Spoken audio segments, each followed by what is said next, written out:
Bonjour à tous, bienvenue dans cette nouvelle vidéo. C'est la première du genre, en tout cas depuis que j'ai déménagé, c'est la première fois que je vous fais un face caméra. Donc là on est dans le coin que j'ai aménagé pour faire un bureau. Le canapé n'étant pas disponible parce que Monsieur Némétor est en train de faire une sieste. Et puis en réalité il y a du bazar dessus, il y a plein de choses qui sont pas encore rangées. C'est assez perturbant mais bon voilà. Donc c'est le premier face caméra du genre. Alors il y a eu beaucoup de changements dans le sens où vous allez souvent entendre du bruit parce qu'on est à proximité d'une rue où il y a beaucoup de passages. J'en suis vraiment désolée, mais j'ai un assez bon micro donc on va pouvoir s'entendre. Voilà. Donc dans cette vidéo, ça va être la suite d'une conversation qui a démarré sur Instagram et je vais vous faire le résumé. En gros, on va parler des violences conjugales, mais pas au sens où vous l'entendez, parce que ce que je vais aborder est vraiment lié avec les finances, avec l'argent des femmes. Je vais vous relater l'histoire et puis je vais vous dire un peu ce qu'il y a eu comme réaction et ce que moi, je pourrais donner comme conseil à la personne qui m'a envoyé ce message. Donc si ça vous intéresse, si ça t'intéresse, je te retrouve tout de suite après ça.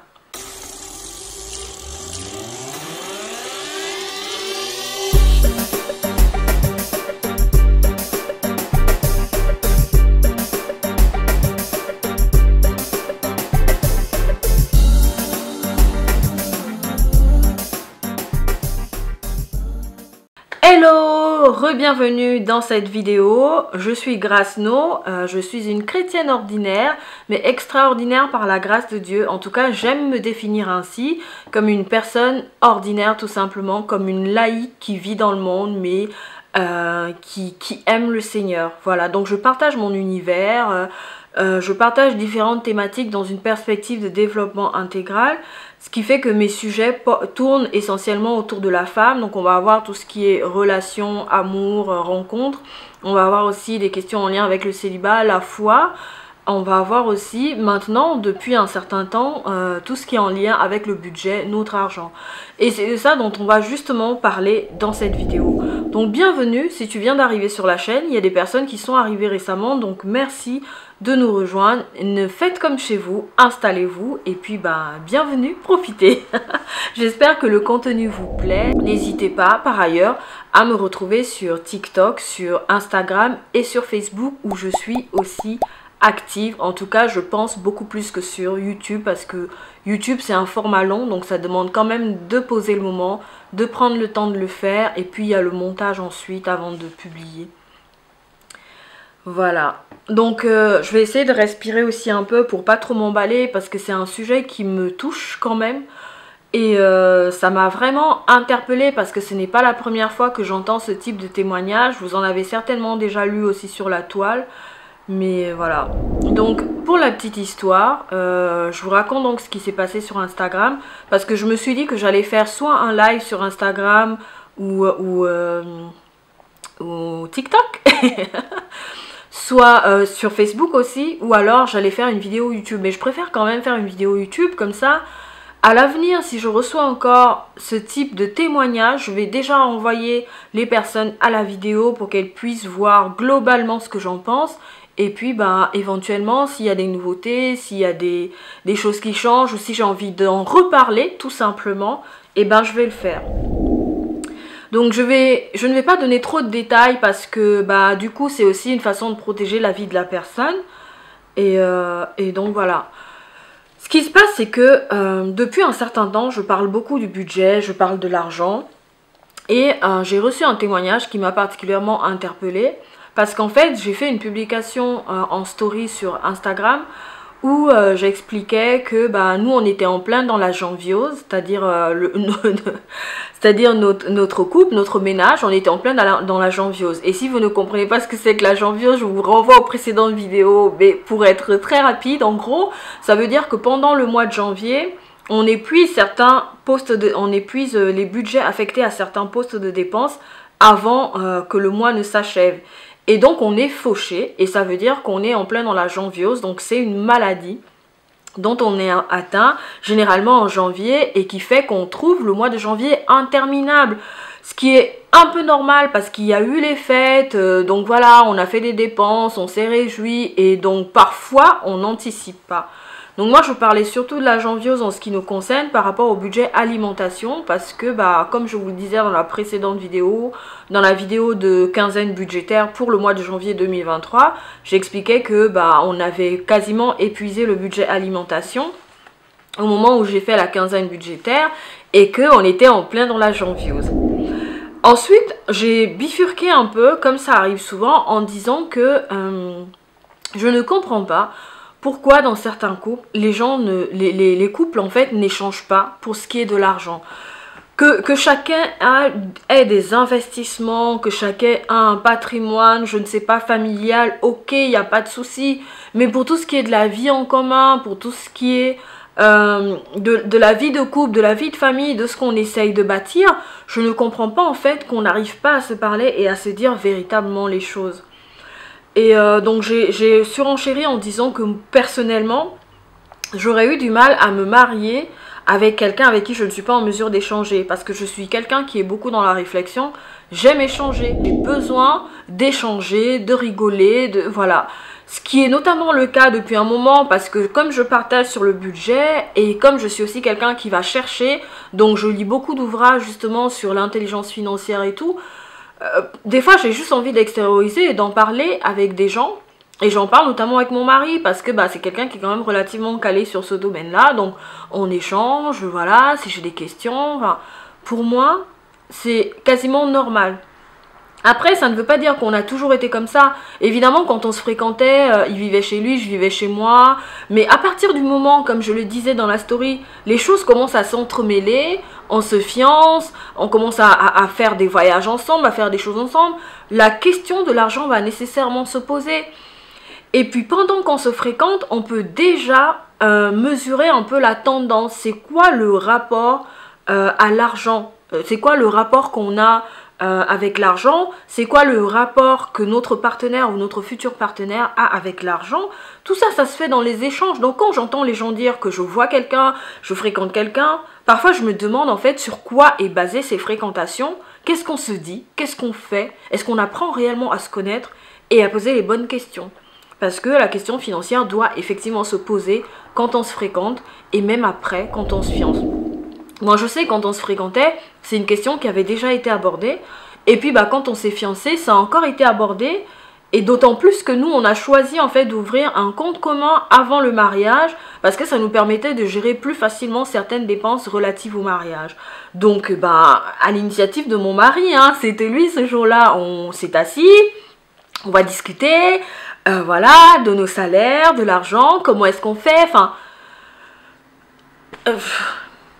Il y en a qui utilisent souvent l'expression au Gabon, quand deux personnes se sont déjà vues dans le plus simple appareil, il ne faut pas se mêler de leurs affaires. Ce n'est pas le cas dans tous les couples, en tout cas, c'était pas le cas pour nous, mais quand on en arrive à partager son intimité avec quelqu'un, je pense quand même qu'on est en mesure aussi de parler d'argent. Comment se fait-il qu'on n'arrive pas à parler d'argent quand on est en couple ?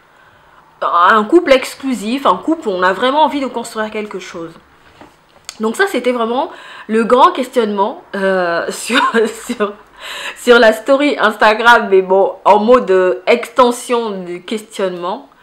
Et puis, j'ai eu une réaction de quelqu'un qui me disait, je pense que c'est mieux que je reprenne le message pour vous dire textuellement ce qui était dit dans ce message-là pour que vous fassiez votre propre avis. Certains parmi vous ont bien évidemment suivi l'histoire sur Instagram. Donc, je vais quand même relire le message. Juste le retrouver. Voilà, j'ai quasiment retrouvé le message. Donc, il disait... c'est un sujet compliqué. Ici, je gagne moins que mon mari. Et quand cela ne va pas entre nous, il me manipule, il me fait peur en me disant que je ne vais pas y arriver sans lui. En plus, on a un budget commun avec toutes les dépenses et revenus du foyer des deux côtés. C'est vraiment triste ce sujet. Ça m'a interpellée parce que ce n'était pas la première fois que j'avais ce type de retour de la part de cette personne et on avait déjà échangé et j'avais dit à la personne ce que je pensais.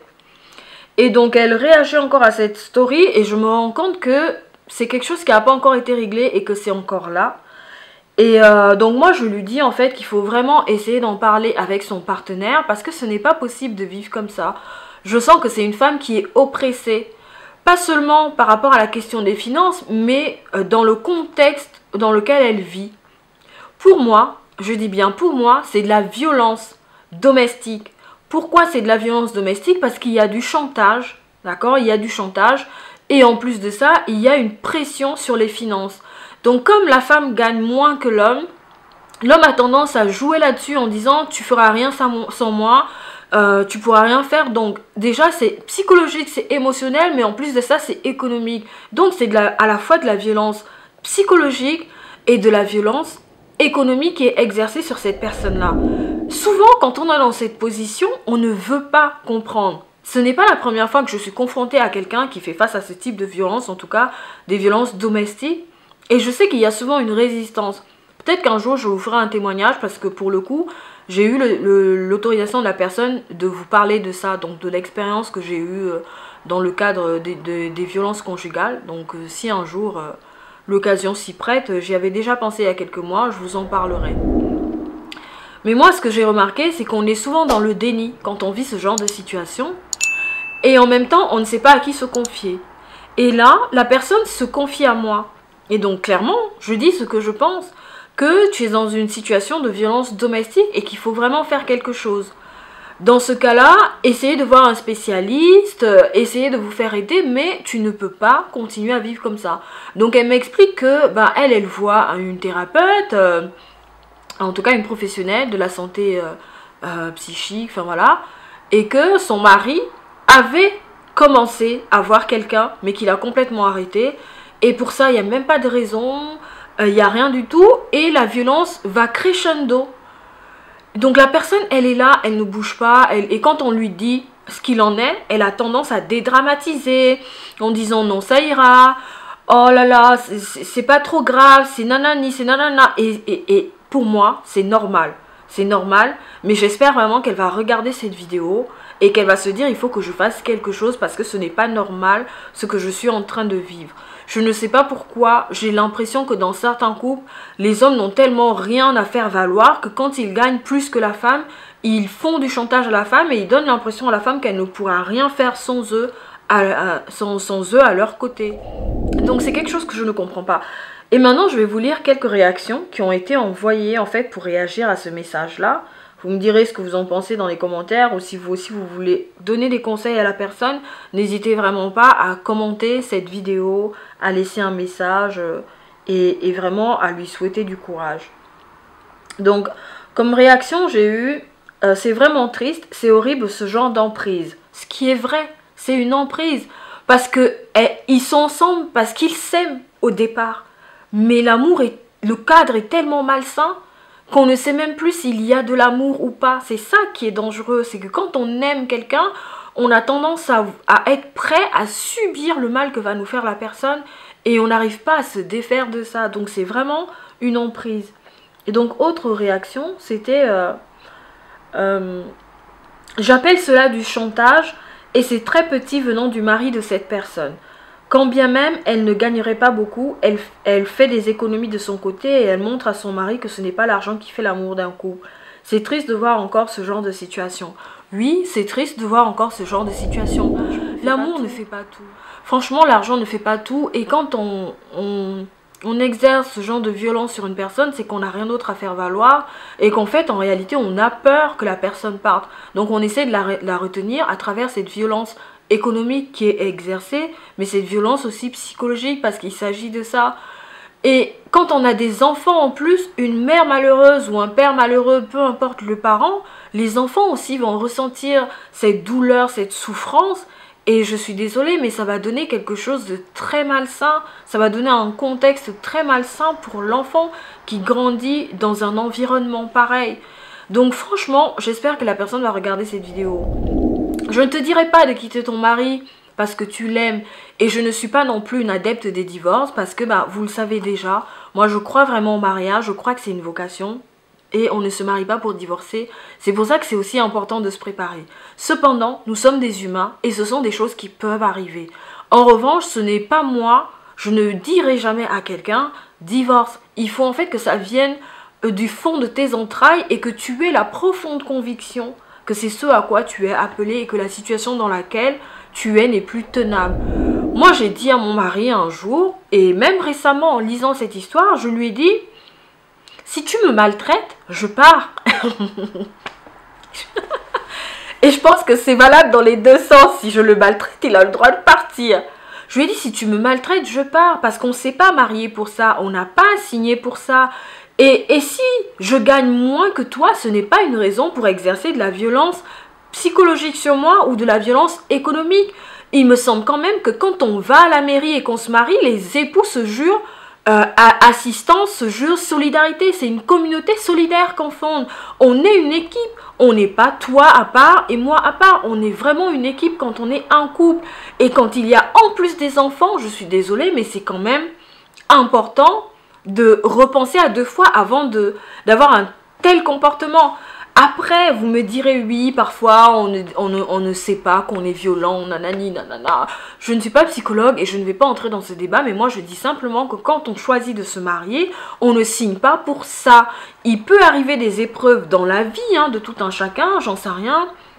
Un partenaire malade, un partenaire accidenté qui devient handicapé, un partenaire qui perd son emploi. Parce que c'est ça que je ne comprends pas. C'est bien beau de dire à la femme, de toute façon, tu feras rien sans moi, c'est moi qui paye tout ici. Oui, mais tu n'es à l'abri de rien. Tu peux perdre ton boulot dans 1 mois, dans 2 mois, dans 3 mois. Donc pourquoi être aussi méchant? Pourquoi être volontairement méchant? Est-ce que c'est vraiment de l'amour? Moi, j'aimerais qu'elle se pose cette question. Est-ce que c'est vraiment comme ça qu'on manifeste de l'amour à quelqu'un? Et je ne suis pas en train de dire qu'il ne l'aime pas, parce que je pense que c'est un couple qui s'aime, qui a envie de bâtir ensemble. Mais il y a certainement eu des choses qui sont arrivées entre-temps qui ont fait que le couple a été profondément fragilisé et on en arrive à ces cas de violence. Donc vraiment, cher anonyme, j'espère que tu vas faire quelque chose. J'espère que vous allez prendre soin de vous et surtout que vous allez prendre soin de votre couple. Parce que si ça continue comme ça, vous allez droit dans un mur.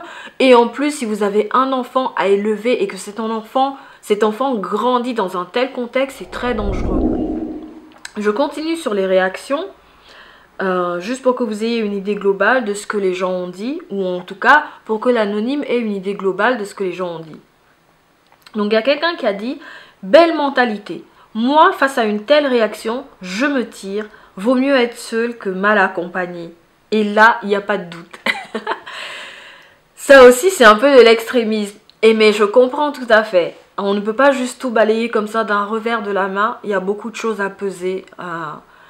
Voilà, avant de prendre une décision qui est vraiment déterminante pour sa vie et surtout qui va impacter son choix de vie, parce que le mariage c'est un choix de vie, le mariage c'est une vocation. Donc quand on décide de rompre un tel engagement, ce n'est pas une décision à prendre à la légère. Autre réaction, je continue, hein, je vous lis quelques réactions encore et puis je vais m'arrêter là. Je pense que j'ai dit tout ce que j'avais à dire, en tout cas ce qui était vraiment important pour la personne.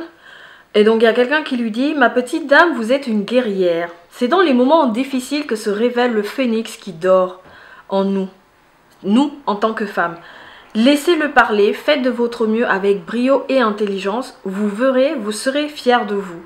Moi, je crois en vous. » Donc c'est un très beau message d'encouragement. Voilà, je vais vous lire un autre message. « Je pense que beaucoup d'hommes ont un problème avec ça et avec la puissance qu'ils pensent avoir sur l'autre. C'est juste inadmissible. » Donc là... Un problème avec ça, c'est-à-dire avec le fait de gagner beaucoup d'argent et que la femme n'en gagne pas, selon eux, assez dans le couple. Autre réaction, triste de lire ceci, pour aider cette dame, je peux lui parler de mon expérience. Je gagnais moins que mon mari et à notre séparation, j'ai très bien réussi à m'en sortir avec le système des enveloppes et je suis avec 3 enfants et le père ne me verse rien. Ça, c'est une autre situation de quelqu'un qui n'assume même pas d'avoir eu des enfants avec quelqu'un, mais on ne va pas faire de digression sur ce sujet-là. Qu'elle se fasse confiance et gère son budget pour elle, elle y arrivera. Voilà. Autre message, c'est « Honnêtement, je lui dirais que si tu te sépares, il te versera une pension alimentaire. » La preuve dans le commentaire précédent, c'est que il ne verse pas toujours, il ne paye pas toujours et ça peut être très long en procédure. Voilà, et quelqu'un lui a dit, commence à t'ouvrir un compte personnel petit à petit et tu vas voir, tu vas y arriver, ça prendra du temps, mais petit à petit, prouve-toi à toi-même et à lui que tu peux rebondir et que tu es capable de t'en sortir. Il y aurait encore beaucoup de choses à dire, mais ce que je pourrais conseiller, et déjà à l'anonyme, mais aussi à toutes les femmes qui vont regarder cette vidéo, c'est que il faut apprendre à sortir de ce rôle de femme qui doit uniquement s'occuper du ménage, qui doit uniquement s'occuper des enfants, ce qui est aussi un apport énorme dans le foyer, qu'on a tendance à invisibiliser. Les femmes sont importantes dans leur foyer parce que nous, on aime bien prendre soin de notre environnement, on aime bien prendre soin des gens, on est conçu comme ça et ce n'est pas un défaut mais c'est une force. Donc c'est un apport qu'on ne peut même pas mesurer dans le foyer. Il y a des études qui ont essayé de mesurer le temps de travail des femmes au foyer. Laissez-moi vous dire qu'elles gagneraient beaucoup mieux que n'importe quel cadre dans une entreprise. Donc c'est simplement pour dire que déjà il faut apprendre à valoriser ce qu'on fait soi-même. Ce n'est pas toujours évident parce qu'on a toujours tendance à pointer ce qui est négatif. J'en sais quelque chose. C'est un travail perpétuel. On est constamment en développement justement. On est constamment en développement. Donc apprendre à valoriser ce qu'on fait. Apprendre à répondre à ce genre de personnes en disant que le travail que je fournis dans ce ménage est aussi valable que l'argent que tu apportes dans le ménage. Donc tu n'as pas à me parler sur ce ton.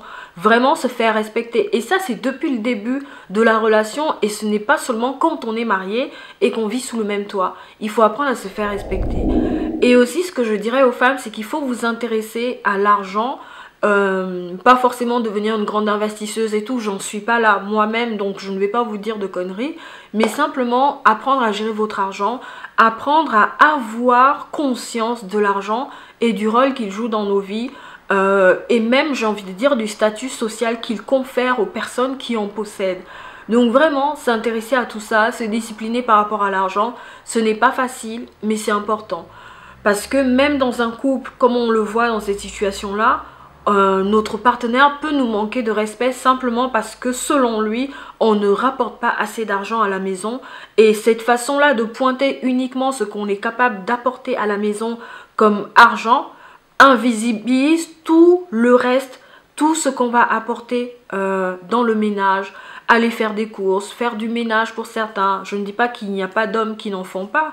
Bien évidemment, il y en a, s'occuper des enfants, ainsi de suite. Mais on sait tous, en tant que femme, que la charge mentale liée à l'entretien du logement incombe beaucoup plus à la femme, ou du moins repose beaucoup plus sur la femme. On ne va pas se mentir là-dessus et on ne va pas non plus épiloguer en disant oui, il faudrait faire une répartition des tâches comme ci, comme ça. Ça, c'est propre à chaque couple, à chaque ménage, comment chacun a envie de s'organiser. Et voilà, c'est très personnel. Mais ça va être mon mot de la fin. Vraiment, chères femmes, intéressons-nous à l'argent. Développons notre intelligence financière. Voilà. Et apprenons à nous faire respecter des hommes. Si un homme te manque de respect simplement parce que tu ne gagnes pas assez d'argent, tu le remets à sa place. Et ça, c'est depuis le début de la relation, pas quand on est marié. Je ne vais pas parler de moi, mais voilà, nous franchement, on n'en est pas à ce genre de problème. On aura l'occasion d'en reparler dans d'autres vidéos. Et puis voilà. Vous me direz que j'ai peut-être de la chance d'avoir un mari qui est super, qui ne s'arrête pas à ce genre de considération, soit, mais soi-même, on doit aussi se faire respecter et pas admettre que les gens nous traitent comme de la M. Parce que voilà, on est des personnes, on a de la valeur aux yeux de Dieu, on a de la valeur aux yeux des personnes qui nous aiment, dont nos parents, notre famille. Voilà. J'espère que cette vidéo va vraiment vous donner envie au moins de vous intéresser au budget. Vous pouvez regarder les quelques vidéos que j'ai déjà faites sur ma chaîne. Vous pouvez aller voir aussi sur mon blog. Il y a quelques articles sur l'intelligence financière. En tout cas, ça peut vous aider à creuser la réflexion. Et si jamais vous avez besoin de conseils de lecture, n'hésitez pas à me le faire savoir en commentaire. Et puis on pourra peut-être échanger sur quelques lectures qui peuvent vraiment vous aider, parce que le but n'est pas non plus de se disperser et de vouloir tout maîtriser, mais de prendre des choses comme ça qui nous aident vraiment à simplement vivre notre vie, à avoir les revenus qu'il faut, à vivre la vie qu'il faut en adéquation avec notre projet de couple ou de mariage. Voilà. J'étais très contente de faire cette vidéo, même si je pense que je suis peut-être allée dans tous les sens. En fait, je n'ai pas préparé, j'aurais peut-être dû préparer les points à aborder. Et il me semble même qu'il y a 2-3 commentaires que je n'ai pas lus, mais ce n'est pas grave. Voilà, je vous ai ressorti en gros ce que ça a suscité comme réaction et j'espère que ça va vous faire réfléchir vous dans vos couples. Si tu vis actuellement une situation pareille, sache que c'est de la violence économique que ton conjoint exerce sur toi et que ce n'est pas normal. Ça fait partie des violences domestiques.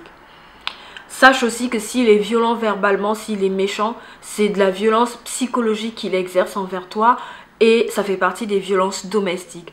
Donc il ne faut pas rester là à ne rien faire. Et si tu n'as personne vers qui te tourner pour pouvoir te confier, pour pouvoir en parler, n'hésite pas à aller sur internet. On traîne tous sur les réseaux sociaux. Ouvre un moteur de recherche, fais des recherches sur les associations qui viennent en aide aux femmes qui sont dans de telles situations. L'information, c'est la clé. Si on reste dans son coin et qu'on ne cherche jamais à avoir des informations, on va toujours être dépassé par ce qui arrive. Et note surtout qu'il n'y a pas de problème, il n'y a que des solutions. Je te dis à très bientôt dans une autre vidéo. N'hésite pas à t'abonner sur cette chaîne YouTube, à partager si le contenu te plaît, à me suivre sur Instagram, TikTok et Facebook. Et je te dis à très bientôt dans une prochaine vidéo. Ciao!